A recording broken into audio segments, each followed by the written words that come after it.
నమస్తే అండి, నా పేరు Sambasivarao, business expert. Welcome to Shiva business strategies. ఈ వీడియో ఎక్కడ స్కిప్ చేయకుండా పూర్తిగా చూడండి. ఇన్కమ్స్ గురించి కొన్ని విషయాలు జనరల్గా మాట్లాడుకుందాము. ఇద్దరు వ్యక్తుల మధ్య సంభాషణ ఇప్పుడు చూద్దాము. రాజేష్ గారు, మనం జాబ్ చేసినా, వ్యాపారం చేసినా, మనం ఏ పని చేసినా దేనికోసం కష్టపడుతున్నాము? మనీ సంపాదించడం కోసమే కదా. ఆ మనీ మనకు వచ్చే విధానం రెండు రకాలుగా ఉంటుంది. మొదటిది యాక్టివ్ ఇన్కమ్, రెండవది ప్యాసివ్ ఇన్కమ్. యాక్టివ్ ఇన్కమ్ అంటే మనం పని చేస్తేనే వచ్చే ఆదాయాన్ని యాక్టివ్ ఇన్కమ్ అంటారు. ఉదాహరణకు, జాబ్ చేస్తేనే శాలరీ వస్తుంది, షాప్ తీస్తేనే బిజినెస్ జరిగి ఆదాయం వస్తుంది. దీన్ని బట్టి చూస్తే జీవితాంతం కష్టపడితే వచ్చే ఆదాయాన్ని యాక్టివ్ ఇన్కమ్ అంటారు. నాకొచ్చే శాలరీ యాక్టివ్ ఇన్కమ్ కదా? అవునండి. రెండవది ప్యాసివ్ ఇన్కమ్ అంటే తక్కువ కాలం పనిచేసి తర్వాత పని చేయకపోయినా వచ్చే ఆదాయాన్ని ప్యాసివ్ ఇన్కమ్ అంటారు. ఉదాహరణకు, నేను ఒక బిల్డింగు కట్టి తర్వాత రెంట్కి ఇస్తే ప్రతి నెల రెంటు నా అకౌంట్కి వచ్చేస్తుంది. రెంట్ కోసం నేను ఏమన్నా పని చేయాలా? అవసరం లేదు కదా.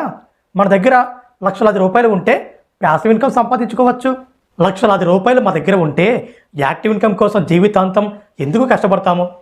ఎటువంటి స్కిల్స్ అవసరం లేకుండా, పెద్దగా పెట్టుబడి అవసరం లేకుండా ప్రతి వ్యక్తి ఆర్థికంగా ప్యాసివ్ ఇన్కమ్ సంపాదించుకునే మార్గం ఏదైనా ఉందా అని మిమ్మల్ని అడిగితే మీరేమంటారు?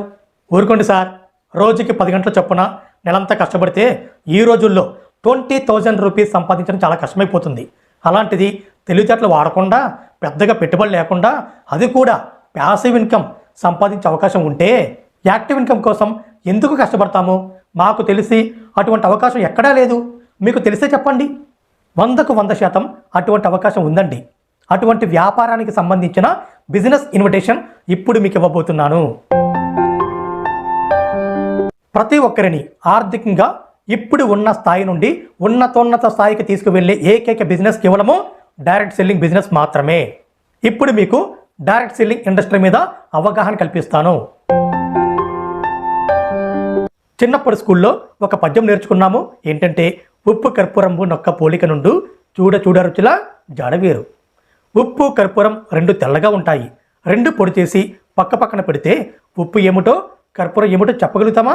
చెప్పలేము. ఎట్లా చెప్పగలుగుతాము? టేస్ట్ చేస్తే చెప్పగలుగుతాము. ఈ డైరెక్ట్ సెల్లింగ్ ఇండస్ట్రీలో ఉన్న జెన్యూన్ కంపెనీలు, ఫ్రాడ్ కంపెనీలు చూస్తానికి ఒకలాగానే ఉంటాయి. ఈ వీడియోలో ఇద్దరు వ్యక్తుల మధ్య సంభాషణ పూర్తిగా చూస్తే చట్టబద్ధమైన డైరెక్ట్ సెల్లింగ్ బిజినెస్ ఏంటనేది పూర్తి అవగాహన వస్తుంది. నమస్తే సాంబశివరావు గారు. నమస్తే కిరణ్ గారు.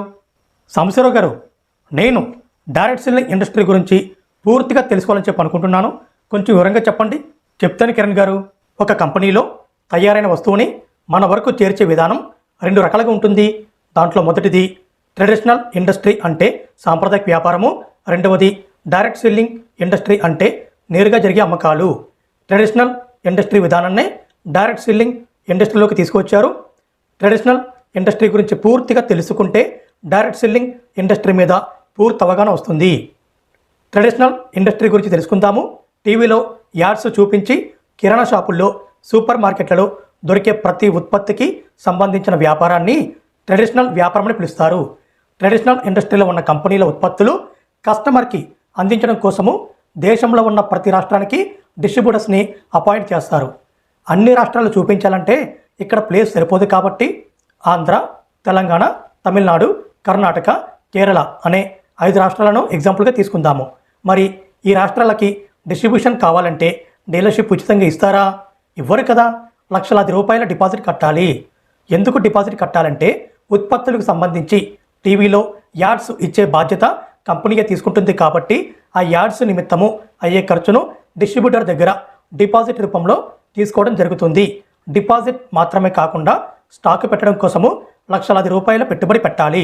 ఇదే విధంగా రాష్ట్రాల డిస్ట్రిబ్యూటర్స్ జిల్లా డిస్ట్రిబ్యూటర్స్కు, జిల్లా డిస్ట్రిబ్యూటర్స్ హోల్సేలర్లకు, హోల్సేలర్ స్టాకిస్టులకు, స్టాకిస్టు రీటైలర్స్కు, ఈ విధంగా ఒకరి ద్వారా మరొకరు లక్షలాది రూపాయల డిపాజిట్ కట్టి డిస్ట్రిబ్యూషన్ తీసుకోవడం జరుగుతుంది. తర్వాత రీటైలర్స్ కిరాణా షాపులకు, సూపర్ మార్కెట్లకు కొంత మార్జిన్తో ఉత్పత్తులు ఇవ్వడం జరుగుతుంది.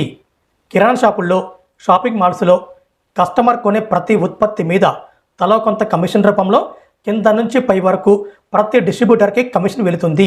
తద్వారా ప్రతి డిస్ట్రిబ్యూటరు లక్షలాది రూపాయలు సంపాదిస్తున్నారు. మరి ఇటువంటి డిస్ట్రిబ్యూషన్ మీరు కూడా కావాలనుకుంటున్నారా? ఇటువంటి డిస్ట్రిబ్యూషన్ మనకు కావాలంటే లక్షలాది రూపాయలు డిపాజిట్ కట్టాలి. లక్షలాది రూపాయలు పెట్టుబడి పెట్టే స్తోమత మన దగ్గర లేదు కాబట్టి ఎటువంటి డిపాజిట్ లేకుండా ప్రతి నెల మనం కొనే ఉత్పత్తుల మీద మనకే డిస్ట్రిబ్యూషన్ ఇచ్చే అవకాశము డైరెక్ట్ సెల్లింగ్ ఇండస్ట్రీ మనకు కల్పిస్తుంది. ఇప్పుడు నేను చెప్పే మాటలు బాగా గుర్తుపెట్టుకోండి. ఈ ట్రెడిషనల్ ఇండస్ట్రీలో ఉన్న కంపెనీలు వాటి కింద లెఫ్ట్ సైడ్ ఏపీకి, రైట్ సైడ్ తెలంగాణకి డిస్ట్రిబ్యూషన్ ఇచ్చి మిగిలిన రాష్ట్రాలను ఏపీ కింద తెలంగాణ కింద తీసుకోమని చెప్పరు కదా. ప్రతి రాష్ట్రానికి డిస్ట్రిబ్యూషన్ ఇస్తారు. డైరెక్ట్ సెల్లింగ్ ఇండస్ట్రీలో ఉన్న కంపెనీలు ప్రతి ఒక్కరికి ఉచితంగా ఐడి అంటే ఇండిపెండెంట్ డిస్ట్రిబ్యూటర్గా వ్యాపార అవకాశాన్ని కల్పిస్తుంది. ఎక్కువ మందిని చూపించాలంటే ఇక్కడ ప్లేస్ సరిపోదు కాబట్టి 5 ఇండిపెండెంట్ డిస్ట్రిబ్యూటర్స్ని ఎగ్జాంపుల్గా తీసుకుందాము. ప్రతి ఇండిపెండెంట్ డిస్ట్రిబ్యూటర్కి వాళ్ళకి కావాల్సిన ఉత్పత్తులు డిస్ట్రిబ్యూటర్ ప్రైస్కే ఇవ్వడం జరుగుతుంది. ప్రతి ఇండిపెండెంట్ డిస్ట్రిబ్యూటర్ కూడాను వాళ్లకు కావలసిన వాళ్లకు ఎంతమందికైనా ఉచితంగా ఇండిపెండెంట్ డిస్ట్రిబ్యూటర్గా వ్యాపార అవకాశం కల్పించవచ్చు. ఈ విధంగా ప్రతి ఇండిపెండెంట్ డిస్ట్రిబ్యూటరు కొనుగోలు చేసే ఉత్పత్తుల మీద కింద నుండి పై వరకు ప్రతి ఇండిపెండెంట్ డిస్ట్రిబ్యూటర్కి కొంత కమిషన్ వెళుతుంది. ట్రెడిషనల్ ఇండస్ట్రీలో ఉన్న డిస్ట్రిబ్యూషన్ విధానము మన తాతల కాలం నుంచి ఉంది. అది చట్టబద్ధమైనది. అటువంటి వ్యాపార అవకాశాన్ని డైరెక్ట్ సెల్లింగ్ ఇండస్ట్రీ మనకు కల్పిస్తుంది. ట్రెడిషనల్ ఇండస్ట్రీలో ప్రతి రాష్ట్రానికి డిస్ట్రిబ్యూషన్ ఇస్తున్నట్లుగా డైరెక్ట్ సెల్లింగ్లో కూడా ఒకరి ద్వారా మరొకరికి ఎంతమందికైనా ఇండిపెండెంట్ డిస్ట్రిబ్యూషన్ ఇవ్వవచ్చు. దీనినే యూనిలెవల్ మరియు జనరేషన్ ప్లాన్ అని పిలుస్తారు. ఇటువంటి డైరెక్ట్ సెల్లింగ్ ఇండస్ట్రీని కేంద్ర ప్రభుత్వం గుర్తించి 2016 సంవత్సరంలో గైడ్లైన్స్ తీసుకువచ్చి దానికి అనుగుణంగా 2021 సంవత్సరంలో చట్టబద్ధత అంటే గజెట్ కూడా తీసుకురావడం జరిగింది. కాబట్టి ప్రతి ఒక్కరూ ఇండిపెండెంట్ డిస్ట్రిబ్యూటర్గా డిస్ట్రిబ్యూషన్ తీసుకొని వాళ్లకు కావలసిన వాళ్లకు ఎంతమందికైనా ఇండిపెండెంట్ డిస్ట్రిబ్యూటర్గా అవకాశం కల్పించవచ్చు. ఇది చట్టబద్ధమైనది. 2025 నాటికి డైరెక్ట్ సెల్లింగ్ ఇండస్ట్రీ 64,500 కోట్ల రూపాయల టర్నోవర్ జరగబోతుందని భారత ప్రభుత్వ ఆర్థిక నిపుణుల లెక్కల అంచనా. మీరు చెప్పింది చాలా క్లియర్గా ఉంది. డైరెక్ట్ సెల్లింగ్ ఇండస్ట్రీకి గవర్నమెంట్ నుంచి చట్టబద్ధత వచ్చినప్పుడు ప్రతి ఒక్కరూ చట్టబద్ధంగా ఈ వ్యాపారం చేసుకోవచ్చు. మరి చాలామంది ఎందుకు డైరెక్ట్ సెల్లింగ్ అంటే ముందుకు రావట్లేదు? ఇప్పుడంటే డైరెక్ట్ సెల్లింగ్ ఇండస్ట్రీని గవర్నమెంట్ గుర్తించి చట్టబద్ధత తీసుకొచ్చింది. కానీ ఒకప్పుడు గవర్నమెంట్ నుండి ఎటువంటి గుర్తింపు లేదు కదా. మీరన్నట్లు చాలామంది డైరెక్ట్ సెల్లింగ్ అంటే ఎందుకు ముందుకు రావట్లేదో మీకు క్లారిటీ ఇస్తాను. ఒకప్పుడు డైరెక్ట్ సెల్లింగ్ వ్యాపారం చేయాలంటే ప్రతి ఇండిపెండెంట్ డిస్ట్రిబ్యూటరు కంపెనీ గురించి చెప్పడం నేర్చుకోవాలి, ఉత్పత్తుల గురించి చెప్పడం నేర్చుకోవాలి, డెమోలు చేయడం నేర్చుకోవాలి, బిజినెస్ ప్లాన్ చెప్పడం నేర్చుకోవాలి. ముఖ్యంగా స్పీకింగ్ స్కిల్స్ ఉండాలి, అవతలి వ్యక్తిని మోటివేట్ చేసే స్కిల్స్ ఉండాలి. ఇవన్నీ నేర్చుకోవాలంటే మీ సమయాన్ని కేటాయించాలి. ఇవన్నీ చేయాలంటే అందరి వలన సాధ్యం కాదన్న ఉద్దేశంతో కొంతమంది ఫ్రాడ్ లీడర్స్ డైరెక్ట్ సెల్లింగ్ ప్లాన్స్ని స్టడీ చేసి ఫ్రాడ్ కంపెనీలు పెట్టి 2 రకాల స్కీమ్స్ తీసుకొచ్చారు. మొదటి స్కీమ్ పూర్తిగా మనీ సర్క్యులేషన్, రెండో స్కీమ్ ఉత్పత్తులు పెట్టి మనీ సర్క్యులేషన్ చేయటము. మొదటిది మనీ సర్క్యులేషన్ గురించి తెలుసుకుందాము. మీరు కొంత అమౌంట్ కట్టండి, మీ కింద లెఫ్ట్ ఒకరిని రైట్ ఒకరి చేత కట్టించండి. లెఫ్ట్ రైట్ మ్యాచ్ చేసి మీకు కమిషన్ ఇస్తామని మాట్లాడతారు. ఈ విధంగా లెఫ్ట్ రైట్ ఇద్దరే అన్నారంటే పిరమిడ్ స్కీమ్ అవుతుంది. కొంతమంది ఇంటర్నెట్ తయారు చేస్తున్నాము, ఫోన్పే లాంటి యాప్లు తయారు చేస్తున్నాము, పెట్టుబడి పెట్టండి, పెట్టుబడి పెట్టించండి అని మాట్లాడతారు. కొంతమంది లోన్స్ ఇస్తాము, వీక్లీ కట్టుకుంటే చాలు, ఎటువంటి డాక్యుమెంట్స్ అవసరం లేదు, మీరు కొంత అమౌంట్ కట్టి ఇద్దరి చేత కట్టిస్తే మీకు లోన్ ఇస్తాము, ఇలాంటివి మాట్లాడతారు. ఈ విధంగా ఒకరికొకరు హెల్ప్ చేసుకుంటూ లక్షలు సంపాదించుకోవచ్చని మాట్లాడతారు. ఇలాంటివి బయట చాలా ఉన్నాయి. సింపుల్గా చెప్పాలంటే డబ్బు కట్టమని డబ్బు కట్టించమన్నారంటే 100కు 100% ఫ్రాడ్ అన్న విషయం గుర్తుపెట్టుకోండి. ఏ రోజు కమిషన్ ఆ రోజు ఇచ్చేస్తామని మాట్లాడుతుంటారు. ఇలాంటివి చేసే ప్రతి ఒక్కరూ చెప్పే మాట నాకు ప్రతిరోజు ఇన్కమ్ వస్తుందని మాట్లాడతారు. మనిషి ఆశాజీవి కాబట్టి మా వాడికి వచ్చిందంటే నాకు కూడా వస్తాయని నమ్మి ఏమాత్రం ఆలోచన లేకుండా లక్షలాది రూపాయలు పెట్టి ఆ డబ్బులు తిరిగి రాక అప్పులు పాలై ఆత్మహత్యలు చేసుకున్న వాళ్ళు చాలామంది ఉన్నారు. ఇటువంటి లెఫ్ట్ రైట్ పిరమిడ్ స్కీమ్స్లో ఎప్పుడూ కూడా పైన ఉన్న వాళ్ళకే డబ్బులు వస్తాయి, కింద ఉన్న వారికి డబ్బులు రావన్న మాట వాస్తవము. ఇటువంటి కంపెనీలు పట్టుమని సంవత్సర కాలం ఉన్న దాఖలాలు ఎక్కడ కనిపించవు. ఇటువంటి మనీ సర్క్యులేషన్స్ వలన మనం డబ్బు కోల్పోతున్నాము. ముఖ్యంగా 10 మందిలో మనకున్న విలువను కోల్పోతున్నాము. ఒకసారి ఆలోచించండి. డబ్బు పోతే సంపాదించుకోవచ్చు, విలువలు పోతే సంపాదించుకోలేము. ఇటువంటి మనీ సర్క్యులేషన్ స్కీమ్స్ని గవర్నమెంట్ బ్యాన్ చేయడం కూడా జరిగింది. The price chits and money circulation schemes banning act 1978, act number 43 of 1978. ఒకవేళ మీరు కనుక ఇటువంటి మనీ సర్క్యులేషన్ స్కీమ్స్ చేస్తున్నట్లయితే ఈ యాక్ట్ గురించి తెలుసుకుంటే మళ్ళీ ఇంకొకసారి మనీ సర్క్యులేషన్ జోలికి వెళ్ళరు. రెండో స్కీమ్ ఉత్పత్తులు పెట్టి మనీ సర్క్యులేషన్ చేయడము. దీని గురించి తెలుసుకుందాము. మీరు ఉత్పత్తులు తీసుకొని మీ కింద లెఫ్ట్ ఒకరిని రైట్ ఒకరిని ఇద్దరి చేత ఉత్పత్తులు కొనిపించండి. వాళ్ళ ఇద్దరు చేసిన వ్యాపారాన్ని మ్యాచింగ్ చేసి మీకు కమిషన్ ఇస్తామన్నారంటే పిరమిడ్ స్కీమ్ అవుతుంది. ఒకసారి కొంటే చాలు, మళ్ళీ మళ్ళీ కొనాల్సిన పని లేదంటారు. మీరు చేసిన వ్యాపారం మీద గంటకు కమిషన్ ఇస్తాము, ప్రతిరోజు కమిషన్ ఇస్తాము, వారానికి ఒకసారి కమిషన్ ఇస్తామని మాట్లాడతారు. ఉదాహరణకు ఇక్కడ ఉత్పత్తుల రేటు 1000 రూపాయలు అని చెప్పి అనుకుందాం. వీళ్ళు ఏం చేస్తారంటే వాటి రేటు 5000 రూపాయలు పెట్టి ఉత్పత్తుల రేటు 1000 రూపాయలు పోను, మిగిలిన 4000 రూపీస్ మనీ సర్క్యులేషన్ చేస్తారు. ఇది పూర్తిగా చట్ట వ్యతిరేకమైన విషయం గుర్తుపెట్టుకోండి. లెఫ్ట్ రైట్ మ్యాచింగ్ చేసి డబ్బులు ఇస్తామన్న మాట వచ్చిందంటే పైన ఉన్న వాళ్ళకి మాత్రమే డబ్బులు వస్తాయనే విషయాన్ని గుర్తుపెట్టుకోండి. కింద ఉన్న వాళ్ళకి డబ్బులు రావన్నమాట వాస్తవమే. 2020 సంవత్సరంలో కేంద్ర ప్రభుత్వం డైరెక్ట్ సెల్లింగ్ ఇండస్ట్రీ మీద తీసుకువచ్చిన గజెట్ కాపీలో 10th కాలం చాలా క్లియర్గా చెబుతుంది. Prohibition of pyramid schemes and money circulation schemes. ఎవరైనా డైరెక్ట్ సెల్లింగ్ పేరు చెప్పుకొని మనీ సర్క్యులేషన్ పిరమిడ్ ప్లాన్స్ చేస్తే చట్టపరంగా చర్యలు తప్పవని వివరంగా చెప్పడం జరిగింది. మరి చాలామంది చైన్ సిస్టమ్ అంటే భయపడుతున్నారు కదా. ఇవన్నీ కూడా చైన్ సిస్టమే కదా. చైన్ సిస్టమ్ తప్పు కాదండి. ప్రపంచంలో చైన్ సిస్టమ్ లేని వ్యాపారం లేదు. మన పుట్టికే చైన్ సిస్టమ్. ముత్తాతలు, తాతలు, తండ్రులు, మనము, మన తర్వాత మన పిల్లలు, దీన్ని చైన్ సిస్టమ్ అంటారు కదా. వ్యాపారాలు తీసుకుంటే chairman, MD, director, general manager, manager, assistant manager, ఇవన్నీ చైన్ సిస్టమే కదా. ట్రెడిషనల్ ఇండస్ట్రీ తీసుకుంటే స్టేట్ డిస్ట్రిబ్యూటరు, జిల్లా డిస్ట్రిబ్యూటరు, హోల్సేలరు, స్టాకిస్టు, రీటైలర్, కిరాణా షాపు, సూపర్ మార్కెట్.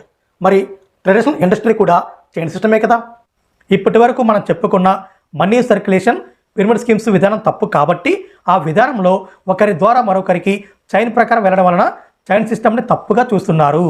డైరెక్ట్ సెల్లింగ్లో కూడా ఒకరి ద్వారా మరొకరికి చైన్ ద్వారా డిస్ట్రిబ్యూషన్ అవకాశం ఇస్తున్నాము కాబట్టి చాలామందికి తెలియక ఇది కూడా అలాంటిదేనేమోనని చాలామంది అనుకుంటున్నారు. మనం ఇందాకడ ఒక పద్యం చెప్పుకున్నాము. ఉప్పు కర్పూరంబు నొక్క పోలిక నుండి చూడరుచుల జాడవేరు. ఉప్పు కర్పూరాన్ని పొడి చేసి పక్కన వేస్తే చూస్తానికి ఒకేలాగా ఉంటాయి. టేస్ట్ చేస్తేనే కదా ఉప్పు ఏమిటో కర్పూరం ఏమిటో అర్థమయ్యేది. సో అదేవిధంగా డైరెక్ట్ సెల్లింగ్ పేరు చెప్పుకొని కొంతమంది ఫ్రాడ్ లీడర్స్, ఫ్రాడ్ కంపెనీలు చేసిన పని వలన డైరెక్ట్ సెల్లింగ్ని చాలామంది తప్పుగా చూస్తున్నారు. కాబట్టి ఇప్పటి వరకు చెప్పుకున్న డైరెక్ట్ సెల్లింగ్కి సంబంధించిన అవగాహన పూర్తిగా తెలుసుకుంటే ఏది మంచో ఏది చెడో అర్థమవుతుంది. నాకు ప్రతిరోజు కమిషన్ వచ్చేస్తుంది, నువ్వు కూడా జనాల్ని జాయిన్ చెయ్యి, నీకు కూడా నాలాగే కమిషన్ వస్తుందని చెప్పేవాళ్ళని అస్సలు నమ్మి మోసపోమాకండి. డైరెక్ట్ సెల్లింగ్ ఇండస్ట్రీ మీద పూర్తి అవగాహన తెచ్చుకోండి. అవగాహన వస్తే డబ్బులు చట్టబద్ధంగా వస్తాయి. నేను డైరెక్ట్ సెల్లింగ్ ఇండస్ట్రీలో 17 సంవత్సరాల అనుభవం కలిగిన ఐఎంసి అనే చట్టబద్ధమైన కంపెనీలో బిజినెస్ చేస్తున్నాను. ఐఎంసి అంటే ఇంటర్నేషనల్ మార్కెటింగ్ కార్పొరేషన్. పేరులో మార్కెటింగ్ అనేది ఉంది కదా, కొంప తీసి మనం ఏమన్నా మార్కెటింగ్ చెయ్యాలా అనే సందేహం మీకు రావచ్చు. అవసరం లేదండి. సో మీ మైండ్ నుంచి మార్కెటింగ్ అన్న మాట తీసేయండి. ఈ వ్యాపారం సింపుల్గా ఎట్లా చేయవచ్చో మీకు అవగాహన కల్పిస్తాము. మీరేమీ నేర్చుకోవాల్సిన పని లేదు. ఐఎంసి కంపెనీలో ఇంటికి, ఒంటికి, ఆరోగ్యానికి కావలసిన ఉత్పత్తులు 200 పైగా ఉన్నాయి. ఈ 200 రకాల ఉత్పత్తుల్లో 4000 రూపాయలతో మీకు నచ్చిన ఉత్పత్తులు తీసుకుంటే చాలు. ఉత్పత్తులు తీసుకున్న తర్వాత మీరు చేస్తున్న ఉద్యోగానికి లేదా వ్యాపారానికి ఎటువంటి ఇబ్బంది కలగకుండా మేము చెప్పినట్లు నెల రోజులు పనిచేస్తే చాలు. నెల రోజులు మేము చెప్పినట్లు మీరు పని చేస్తే తర్వాత పని చేయకుండానే ప్రతి నెల 20,000 రూపీస్ ప్యాసివ్ ఇన్కమ్ చట్టబద్ధంగా సంపాదించుకోవచ్చన్న నమ్మకాన్ని మీకు ఇస్తాము. మేము చెప్పినట్లు నెల రోజులు మీరు పని చేసినా మేము చెప్పినట్లు 20,000 రూపీస్ సంపాదించుకోవచ్చన్న నమ్మకాన్ని మీకు ఇవ్వలేకపోతే మీరు మమ్మల్ని నమ్మి నెల రోజులు పనిచేసినందుకు మీకు మా సైడ్ నుంచి 30,000 రూపీస్ ఇవ్వడం జరుగుతుంది. నెల రోజులు పనిచేస్తే చాలని మీకు మా సైడ్ నుంచి 30,000 రూపీస్ ఇస్తామని కంపెనీ ఎక్కడ చెప్పడం లేదు. మాకొచ్చిన సక్సెస్ని బట్టి మాకున్న సీనియారిటీ ప్రకారము మేము మీకు ఇస్తున్న భరోసా.